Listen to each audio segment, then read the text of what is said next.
Hi, my name is Carl. I'm a clueless homeowner, and I'm here to help you know what to do when you've cleared out snow from the exhaust on the outside of your home, but your house still isn't getting warm. So on the left is what the outside of my house looked like after a full day of snow, a record snow in the area. And on the right is what it looked like once I dug out the exhaust, and that's where my boiler or other things that might burn natural gas would expel the toxic fumes. That's really important to have exposed so that the toxic fumes get out of the house. However, even after I cleared out the snow, my house was not getting warm. So I went inside, I looked at my furnace, I saw this power switch, and I thought, oh, let's turn it off and let's turn it back on again because maybe that'll work. That didn't work. And then we were confused for many hours. And what I didn't realize is that really we needed to not look at the furnace. It was this hot water inlet that was really causing the problem. And the furnace does not make hot water, which again, instead the hot water comes in there.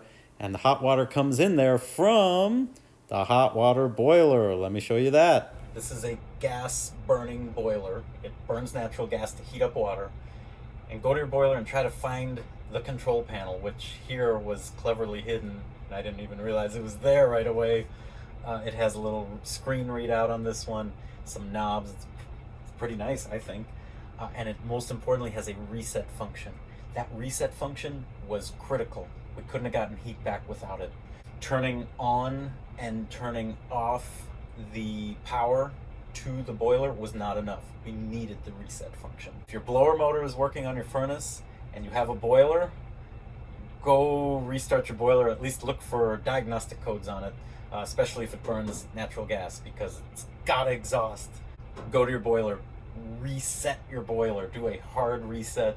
There's hopefully some pretty visible option here, and if not, there's probably another YouTube or maybe an article online that will tell you how to do it for your make and model. Even just thinking about the boiler, that was something that our local plumber, Kevin McGrath, thank you, Kevin, for helping this made this video and made our house getting warm again possible. Thank you for watching. I hope this saves you an expensive house call, and hopefully you're a little less clueless than I was earlier today.